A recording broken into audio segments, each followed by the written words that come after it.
I've made videos recently talking about certain drivers, and while they have gone on to do well, that's mainly due to the comments since they are an absolute war zone. If I trash talk on Lando, apparently I am some idiot who doesn't understand mental health, or I'm an idiot who doesn't understand goodwill. And if I trash talk on Max, apparently I am a British person who is biased against him and I support child abuse. So after looking at all that BS, I have decided that enough is enough. If I can't have opinions and respectful discussions, then no one can, since I'm going to offend every single fan base and show just how stupid all of you are. Okay, jokes aside, I'm not going to do that because that's very toxic. So instead, I'm just going to tease everyone and point out how we all have our opinions and strongly stand beside them, even if we are wrong. And of course, I want everyone to stay respectful in the comments since this is just poking fun at each other and nothing more. Also, you didn't think I forget, did you? This video is also the 10K special for the channel, and I just want to quickly give my thanks to all my supporters since I never would have dreamed that I would have such an amazing community. So again, thank you guys so much for your support. So before we go any further, make sure to join the Discord where we have lots of fun and you guys get to see updates on my adventures in Vegas this weekend. And subscribe if you are new if you hate absolutely everything. So enough yapping and let us piss off every single person in F1. So let us start off with the most prominent people, the current fan bases. This includes all current teams and drivers, and believe it or not, there are really fans of absolutely everything. Imagine talking about F1 with a cool new person and they just randomly say, oh yeah, I'm a Stroll and Joe fan. Like you see everyone that is out there and you decide, yeah, those two are my backmarker goats. But anyways, back on topic, and let us start with Sauber fans and let's have a moment of silence for them. It's okay. Okay, I promise. These guys for some reason have whatever hope there is left in them that the glory days of BMW Sauber can return with Audi, and as a Ferrari fan, it's hilarious because do they know? But I wouldn't blame them since half of them are Bottas fans and they simply wanted to have a good car.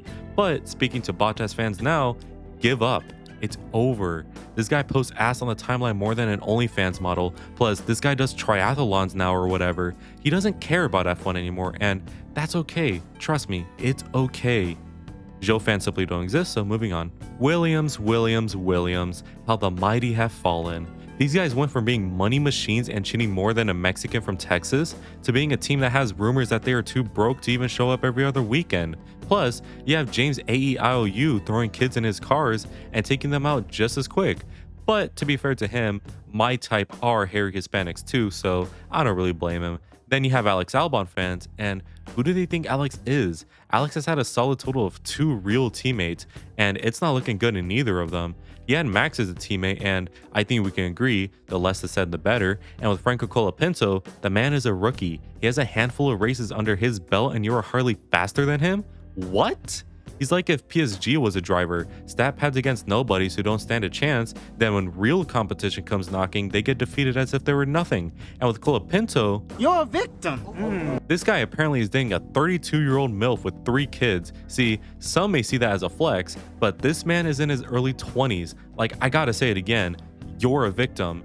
And why are you smiling, Sargent fans? You think we forgot about y'all?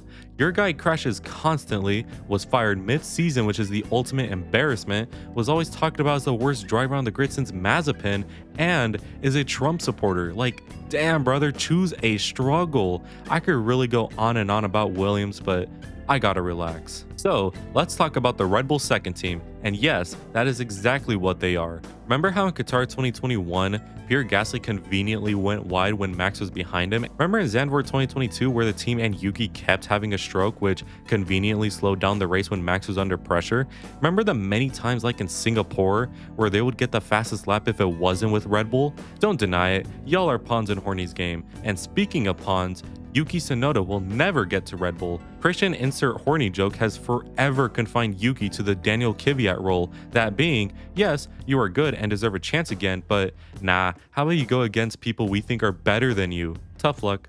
If it was my driver, all I'm saying is, I wouldn't let that shit happen to me. That also applies to Ricardo fans. Your driver was fired mid-season as well because he got destroyed by the guy you were supposed to destroy. I don't know, is that not worse than what happened with Logan?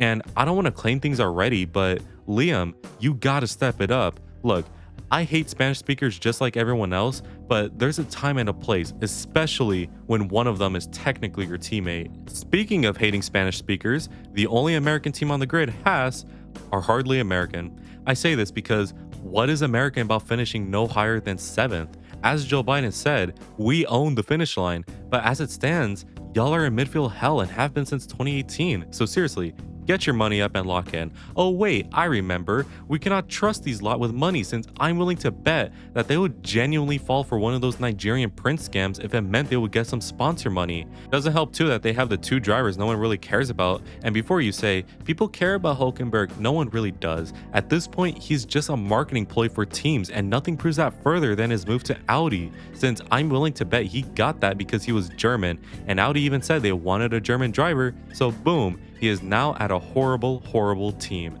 And to be honest, I have nothing to say about Kev, since sure, he is a reckless idiot who doesn't think side mirrors exist, but he did get pole and 9 months later from that date had a kid, which is honestly really funny. Alpine are French. Now for Lex Luthor's F1 team, Aston Martin. Everything about this team screams Lex Luthor, from the billionaire owners to the green color scheme to the oddly creepy rich meetings they have like that one scene from Drive to Survive, to having conversations with politicians like, is this not weird? Plus none of it even goes anywhere. They're always going to be midfield challengers and a prime example of how you can't just throw money at a problem and expect it to be fixed. And the billionaire's son, oh man, don't even get me started. I can make an entire video about he who shall not be named, but there are millions of other videos like that, so go watch that instead. So let's focus our sights on Fernando Alonso. Dude, what the f? Why are you f***ing here, man? You're so old. Where's your wife? Go home to your family, dude. Give it a rest, man, please. Speaking of giving it a rest, Mercedes. Engine this, 2026 that. How about fixing your damn reputation? Total Wolf went from being a respectable team principal and businessman to a person who hunts children more than Epstein, but to be fair, they were both businessmen. And you would think the confidence they have in press interviews would transpire on track, but oh my, it's not even funny. Ever since Toto said, we all have a target on our back, it's been downhill. Strats are fucked, car is fucked, drivers are fucked, everything that can go wrong has gone wrong. Case in point, Lewis Hamilton. This guy used to be full of smiles and optimism and oh my god, I am so sorry. I have not seen anyone this downbeat since me after watching Old Yeller, and even then, I don't even think I was this torn. Then you have Woody who thinks that smiling through it all will help, but I'm sure he is suffering just as much as everyone else. But I gotta say though, after 8 years of dominance, these looks are still very sweet to see. What is sweeter though are the looks on Red Bull's faces.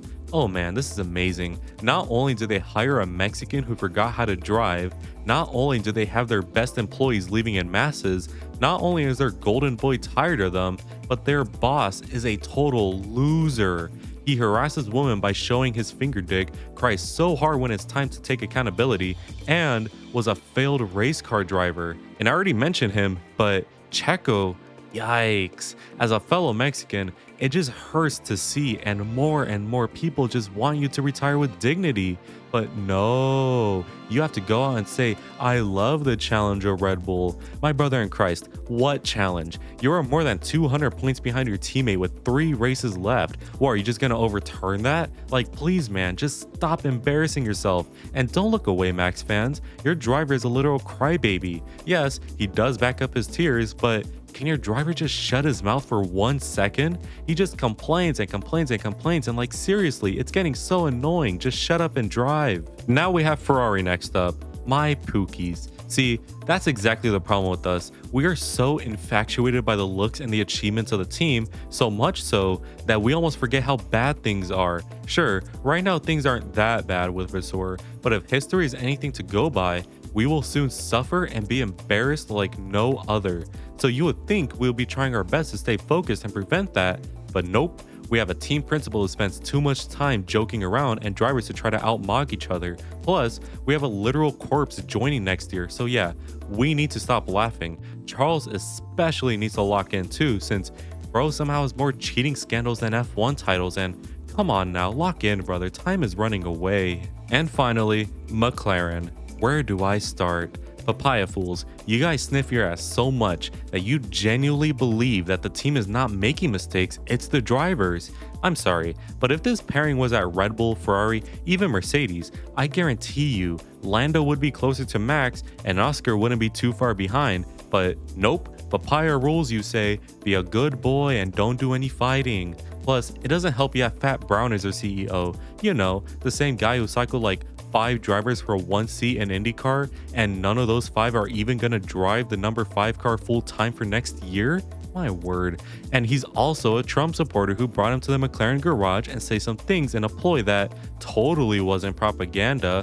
And let's not forget how you have Lando Norris in the team. This guy is not some wholesome guy. He is an asshole with an ego just as big as the Empire State. And for what too? You're not even that guy. Why have an ego you can't back up? Learn from Oscar, who is a bit weird but keeps to himself. Also, this nonchalant gimmick that Oscar does will stop one day.